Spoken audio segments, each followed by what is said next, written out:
Speaker on చేసే ఉంది కదా, ముగ్గురు జాయింట్ గా వినండి. ఇప్పుడు వాస్తు సైంటిస్ట్ వస్తున్నారు, ఇంటిని కేర్ఫుల్ గా చూపించండి. ఇప్పుడు మన ఇంటికి వాస్తు సైంటిస్ట్ ఎందుకు అత్తయ్య? Do what I say. అలాగే అత్తయ్య. విన్నారుగా, వాస్తు చూడ్డానికి వస్తున్నారంట ఎవరో. ఆ కాచాన్ని చూపించుకొని ఉంటుంది, ఈ మేడం కూడా సరే అని ఉంటుంది. ఇప్పుడు వాడొచ్చి ఏం కొలగొట్టమంటాడో ఏంటో. అవునరా, వాస్తు దోషం ఉండబట్టే నిన్న రాత్రి మనం తిన్న బిర్యానీకి మద్దెకిసింది. అవునన్నా, నాకు అదే అనిపిస్తుంది. శభాష్, బాబు కొడుకులిద్దరు మేడం నందిని తెగ వెనకేసుకొస్తున్నారు. అరే, నిన్నటి దాకా వాస్తు అంటే తొక్కుల వాస్తు అనేవారు, కానీ ఇప్పుడు అదే లేదులే. రే, ఈ పెద్ద మనిషిని చూసి నేర్చుకోరా. ఈ వయసు వచ్చినా భార్య మీద ఎంత సాఫ్ట్ కార్నర్ చూపిస్తున్నాడు. మనం ఈ వయసు వచ్చేసరికి ఐ థింక్.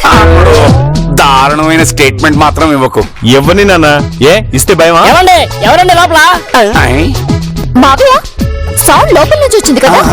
మరి ఎవరండి లోపల అంటారండి? పదండి చూద్దాం.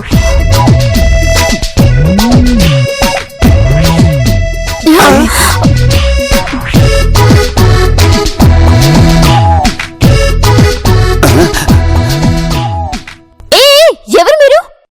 నా పేరు భాద్రపద, వాస్తు శాస్త్రజ్ఞుణ్ణి. నా పేరు మార్గశిర, గురువుగారి శిష్యుణ్ణి. నా పేరు ఆషాఢం, ఇంటి ఓనర్ని. మావయ్య, మీరు లోపలికి ఎలా వచ్చారు? మెయిన్ డోర్ నుంచి రావచ్చు కదండి. వాస్తుదేవా, వాస్తు నాయనా. మెయిన్ డోర్ నుంచి వాస్తు చెప్పించుకునే వాళ్ళు రావచ్చు గాని చెప్పేవాళ్ళు కాదు. ఈ గిన్నెలో గెరెటలు ఉత్తర వైపు చూడాలి. ఏ చూడకపోతే తిన్నది అరగదా? అరుగుతుంది, తిన్నది అరుగుతుంది, సంపాదించింది కరుగుతుంది. అది సరే, ఇల్లు చూడాలి, చూపిస్తారా? వాస్తుదేవా, ఇలా ఇంటి ముందు అరుపులు వినిపించకూడదు. వినిపిస్తే ఇంటికి అరిష్టం. గురుగారు, ఇల్లు చూద్దామా? తర్వాత రెవెన్యూ శాఖ అధికారి ఇంటికి వెళ్ళాలి. అలాగే పదనాయన.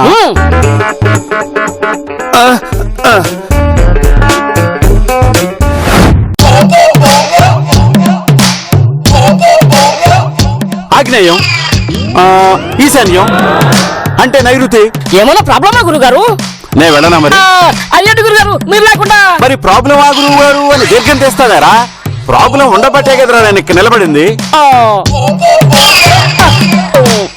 ఓ వాస్తుదేవా, నువ్వు వాస్తు దోషం పట్టిన వనదేవతలా ఉన్నావు తల్లి. నాకు వాస్తు దోషం ఏంటి? అదంతేనమ్మా, వాస్తు దోషం మీ కాపురం మీద విపరీతమైన ప్రభావం చూపిస్తోందమ్మా.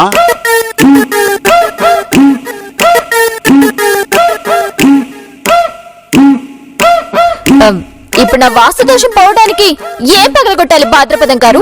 పగలగొట్టక్కర్లేదు, పగలగొట్టకుండా ఉంటే చాలు. మీ తలకాయ కాదు, టెంకాయ. నాకు వినపడింది. చూడమ్మా, నువ్విప్పుడు కిందికెళ్ళి టెంకాయను అరచేతుల్లో పట్టుకుని నాకు తెలుగు బాగా వచ్చు. పట్టుకుని కాదు, పెట్టుకుని కింద పడకుండా మెట్లెక్కి రావాలి. రాకపోతే మీ కాపురం గుట్టు రట్టవుతుంది నాయనా.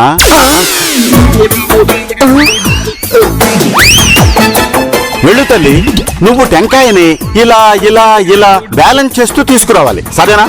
అయ్యో అయ్యో అయ్యయ్యో. హలో, అలాగా?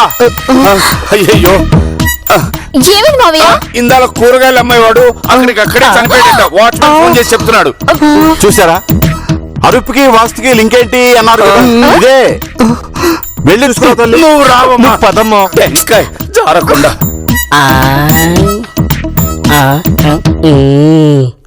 గురుగారు, కూరగాయలు అమ్మేవాడు లేస్తే ప్రమాదం కదా గురుగారు. వాడు యోగా మాస్టర్ నాయన. పోస్ట్ మార్టం రూమ్ లో నుంచి అయినా లేచి వస్తాడు. నువ్వు కంగారు పడకు. సరే గురుగారు. ఒరిగిరి, వాళ్ళు ఇంత ఖచ్చితంగా ఎలా చెప్పగలుగుతున్నారా? ఏమోనన్నా, ఇంతకీ వీళ్ళు అమ్మనెలా కలిశారు? ఎలాగోలా కలిశారు. ఏంటి ఇప్పుడు టెంకాయ కింద పడితే నేను నారని కోతున్నాను తెలిసిపోతుందటవా? అదే కదమ్మా వాళ్ళు అనేది. ఏంటి ఇప్పుడు కావాలని కింద పడేస్తావా? ఆలోచించద్దమ్మా, జాగ్రత్తగా బ్యాలెన్స్ చేసుకుంటూ మెట్లెక్కాలి. ఏంటండి బ్యాలెన్స్ చేస్తూ మెట్లెక్కడానికి ఇదేమైనా పోలీస్ ట్రైనింగా? ఇదేమైనా గన్నా తొక్కలో ఈ టెంకాయ మీద నా భవిష్యత్ ఆధారపడమేంటి నమ్మాలమ్ముడు బయట కూరగాయలు వాళ్ళు చచ్చినా నీకు నమ్మకం కుదరలేదా? దిల్లు ఇంకేం మాట్లాడుకు. అమ్మకి విషయం తెలిస్తే మన కొంప కొల్లేరైపోతుంది. వెళ్దాం పదా. సరే పదండి. జాగ్రత్త, బ్యాలెన్స్ బ్యాలెన్స్. స్లోగా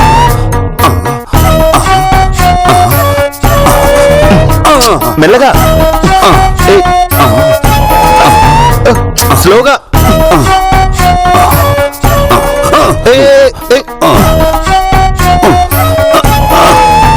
ఏయ్ జాగ్రత్త, నువ్వు అసలు ఒట్టి మనిషి కాదు.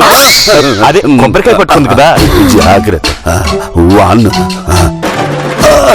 జాగ్రత్త తమ్ముడు, జాగ్రత్త. రా సహోదరి, తొందరగా రా. ఏయ్ సహోదరి లేదు మండుదారి లేదు అంటే చెల్లి అను. ప్రశాంతం ప్రశాంతం తల్లి, మనస్సు ప్రశాంతంగా ఉంచుకోవాలి. కొబ్బరికాయ కింద పడకుండా తెచ్చావు కాబట్టి నీ కాపురానికి ఎలాంటి డోకా లేదు. అమ్మా వెళ్ళి దక్షిణగా 10,000 తీసుకురా తల్లి. అదేంటి స్వామి, అన్ని ఒకేసారి తీసుకోవచ్చుగా. నా దగ్గర అలా కుదరదు, స్పాట్ పేమెంట్. ఈ లోప కనబెడితే మనకి స్పాట్ పెడతారు. మంచిది మంచిది. సార్ మరి మా కాపురం. చెప్పాను కదండి, టెంకాయలో నీళ్ళలా ఎంతో గుట్టుగా ఉంటుంది. 10. ఇంటి యజమాని మీరా మేడం గారా? నాన్న నువ్వేం చెప్పు, మనం తగ్గకూడదు. నేనే వాస్తుదేవా. మగాళ్ళు యజమాని అయితే ఇల్లు ఇలా ఉండకూడదు. బార్లా ఉండాలా? అయ్యో ఓపెన్ చేసుకుంటు కూడా సహోదరి. తనంది బార్లా కాదు, బార్లా. నాకు అర్థమైంది, మీకు కొంచెం ఎటకారం ఎక్కువే. స్వామి వాళ్ళ మాటలు పట్టించుకోకండి. ఇల్లు ఎలా ఉండాలో చెప్పండి. పచ్చగా ఉండాలి. మీరెప్పుడు పచ్చని చెట్ల కింద నిద్రపోవాలి. అదేంటి స్వామి లంకంత కొంపెట్టుకొని. ఆగండి, శాస్త్రం చెప్పింది మేం చెప్తున్నాం అంతే. దీనికి వేరే మార్గమే లేదా మార్గసరా? ఉంది. ఇంటి గోడలకి ఫర్నిచర్కి అంతా పచ్చని రంగు వేయాలి. దానికంటే మా కామర్లు రావడం బెటర్. అర్థం కాలే. పచ్చ కామర్లు వచ్చినోడికి లోకమంతా పచ్చగానే కనిపిస్తుంది అంటారుగా, అందుకు. మార్గశిర పద, రెవెన్యూ శాఖ మంత్రి వర్గ. స్వామి స్వామి స్వామి, ఈ ఇంటికి ఫర్నిచర్ కి పచ్చ రంగు వేయకుండా వేరే మార్గం లేదా? ఇంట్లో పచ్చటి ఆకుకూరలు ఉన్నాయా? లేవు. పచ్చటి కూరగాయలు ఉన్నాయా? పచ్చిమిరపకాయలు ఉన్నాయి. అవి కాదు. పోనీ పచ్చనోట్లు ఉన్నాయా? లేవు. ఉన్నాయి ఉన్నాయి. ఇవన్నీ ఉంటే 1000 పచ్చనోట్లు తీసుకొచ్చి ఈ పచ్చని టవల్లో వేయండి. ఇక అంతా పచ్చగా ఉంటుంది. ఉండండి స్వామి, తీసుకొస్తున్నాను. 100 ఇంటూ 1000 ఎంత బావా? 1,00,000. లక్ష. లక్షే. వీడేంటి బావయ్య అప్పనంగా దోచేస్తున్నాడు? నీళ్ళు ఉన్నా దోచినా పర్వాలేదు, కానీ చాలా గట్టి వాళ్ళ ఉన్నాడు. అవునవును. కాదు కాదు, నాకెక్కడో కొడుతుంది. ఎవరికమ్మడు? అత్తయ్యకి. ఇప్పుడు అమ్మకు ఫోన్ ఎందుకు దిల్లు? వీడెక్కడ దొరికాడో క్లారిటీ కోసం. అమ్మడు వద్దు, అసలే మీ అత్తయ్య చాలా. ఊరుకో మావయ్య. కొబ్బరికాయలు తోటకూరలు అడిగి వాణ్ణి ఎప్పుడైనా చూసారా? ఎక్కడైనా విన్నారా? వాస్తు అంటే గుమ్మాలు మార్చాలి. వాస్తుదేవా.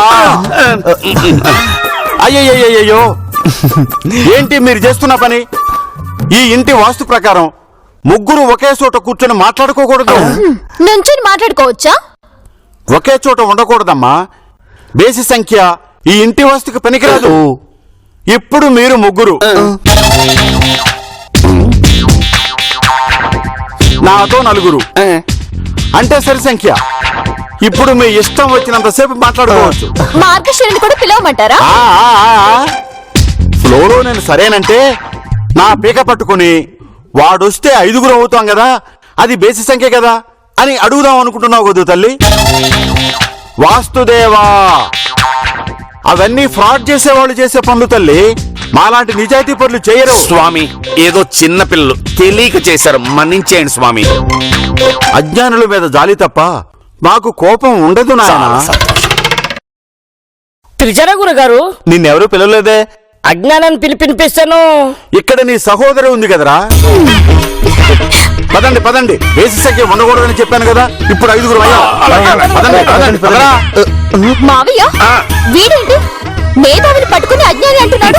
జ్ఞాని కదా, కనిపెట్టేశాడు. Yes. ముగ్గురు ఉండకూడదు, పద. గురుగారు ఈ కిచెన్ కి 5,000 వసూలు చేయండి. ఒక లెక్క ఉంటది. ఆ 25,000 నువ్వు తీసుకో, మిగిలింది నేను తీసుకుంటాను. లేదు గురుగారు, మార్కెట్ లో కొత్త ఫోన్ వచ్చిందంట. నాలుగు కట్ చేసి చెవిలో సీసం మూసేస్తాను. అప్పుడు నీకు ఫోన్ ఎందుకు నాయనా? ఏరి దొంగనాయలు జామా. అమ్ముడు ఏయ్ ఏంటి మాటలు వాళ్ళు వింటే? భాద్రపదం గారు ఇక్కడ నాయనా పాకశాలలో. పాకశాల అంటే ఏంటి? అంటే కిచెన్. కొంచెం నేర్చుకో. తమరు వంటోడు కూతురు కాబట్టి తెలుస్తుంది. ఏంటి నోర్లేస్తుంది? అమ్మా నందిని, ఆ వస్తున్నాను స్వామి. ఇవాళ నా చేతిలో అయిపోయాడు. ఓరే ఇదేదో పులిహార చేసేటట్టుంది. ఆగు. భాద్రపదాన్ని రక్షించు స్వామి. వద్దంటుంటే ఏంటి స్వామి గరిటెల ఫేస్ లో ఎటువైపు టర్నింగ్ ఇచ్చుకోవాలి? గరిటెలు కాదమ్మా, నువ్వే ఫేస్ టర్నింగ్ ఇచ్చుకోవాల్సి వస్తుంది. నువ్వు తూర్పు చూస్తూ వంట చేయాలి, నువ్వేమో పడమర చూస్తూ వంట అది చాలా చేస్తున్నావు. తప్పు. ఏమవుతుంది? ఉప్పు కారం సరిగా వేస్తే ఏ వంటైనా బానే ఉంటుంది. నువ్వు ఉండమ్మడు స్వామి, తన మాటలు పట్టించుకోవద్దు. నువ్వు ఉండు మావయ్య. పడమర వైపు తిరిగి చేస్తే ఏమవుతుంది? పాలు నీళ్ళలా కలిసి ఉండే మీ అత్తాకోడళ్ళు ఉప్పు నిప్పులా విడిపోతారు. విడిపోయారా లేదా? నేను నిప్పుడే, మా అత్తయ్య ఉప్పు. మా గురుగారు కాన్సెప్ట్ ఓకేనా అంటున్నారు సహోదరి. కాదు, స్టవ్ ఇలాగే ఉంచితే నో ప్రాబ్లం. వంట మనిషిని మాన్పించి కోడల చేత వంట చేయిస్తాం. Good idea. ఏంటి నేను వంట చేయాలా? అవును, కానీ ఆ వంట నువ్వు తినకూడదు. కోడలు అన్నది కేవలం పచ్చికూరలు, ఆకులు, అలములు. తొక్క తోటకూర. Yes you are right. దీన్ని రద్దు చేయడానికి ఎంత ఇవ్వాలి స్వామి? ఓ పాతికి వేలిస్తే నీ పేరు మీద యజ్ఞాలు, యాగాలు, పూజలు, వ్రతాలు అన్ని నిర్వహిస్తాం. ఈ 25,000కి ఆ బంపర్ ఆఫర్. బావా 25,000 తీసుకురా. ఐ, చూసావురా తన దగ్గరికి వచ్చేసరికి. తెస్తావా లేదా? సరే. ఉమ్.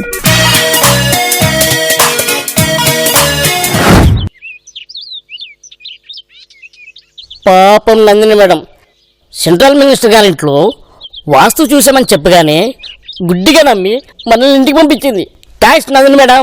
ఒరేయ్, నీ థ్యాంక్స్ తర్వాత రా బాబు. మర్యాదగా మాట్లాడి మాట్లాడి నాకు ఊపిరాటం లేదురా.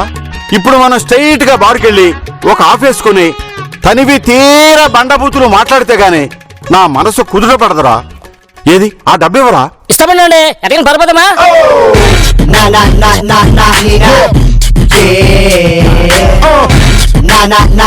ఏమైందిరా? డబ్బులు కనిపించలేదు గురుగారు. ఒరేయ్ నీ అబ్బా, మీరు బూతులు తిరిగానే డబ్బులు కనపడతాయా? హలో నేనే స్వామి. మా ఇంట్లో ఒక గది చూడ్డం మర్చిపోయారు. ఒకసారి వస్తే.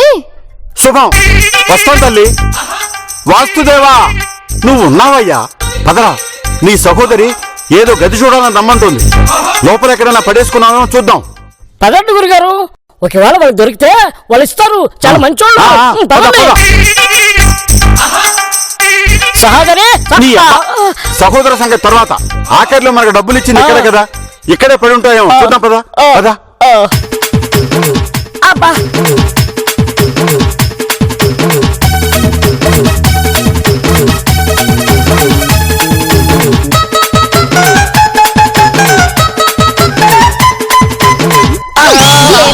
స్వామి ఏంటండి మా గురుగారిని కొడుతున్నారు?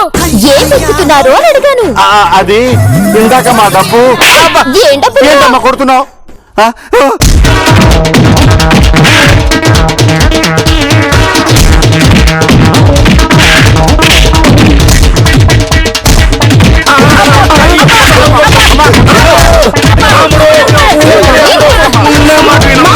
ఏమైంది? మనం లేనప్పుడు కిచెన్ లోకి వెళ్ళి ఏం మాట్లాడుతున్నారు తెలుసా? ఏం మాట్లాడుకున్నారు?